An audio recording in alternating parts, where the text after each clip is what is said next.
Make ackee and saltfish with me, one of my favourite Jamaican dishes. The saltfish had been soaking in water for about a day, and I just laid out all my ingredients ready to prepare and cook. The recipe that I use is from Grace Foods. I'll screenshot the website so you can look at it if you want to cook it. Just heating some oil in a pan and getting enough pan ready to cook the veg. Make sure that you drain the ackee. Make sure it's one of the first things that you do, because if you don't drain the ackee and you have all the juices in the ackee and saltfish, it's not going to taste good.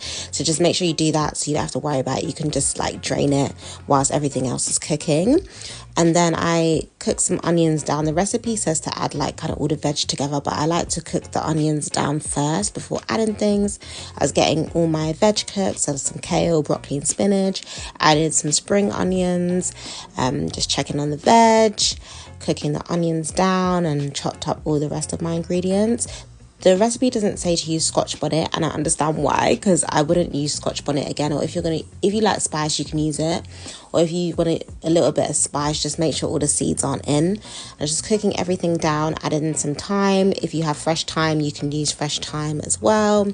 Yeah, I think cooking it down part by part is a lot nicer than just chucking everything in the pan together. I feel like it helps with the flavors.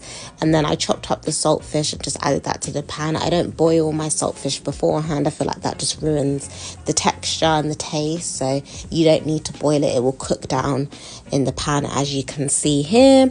Here was my veg all prepped and ready to go. Then I added the ackee to the pan, and you just want to mix it very carefully. You want to keep the ackee intact, so just be careful with how you're handling it. Treat it as if, you know, it's something delicate, something precious, something fragile. And oh, it's just so good. This is just one of my favorite dishes.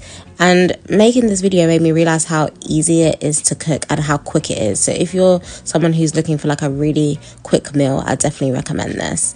And then I had my, what do you even call these? My molds to, you know, present my food all nicely. You know, got to live a little.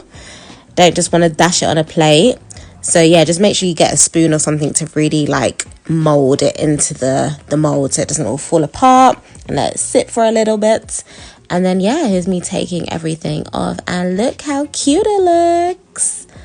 Look how cute. I love all the colors. It's just, oh, so delicious. I love this meal so much. Let me know if you decide to make it, and let me know how you find the taste.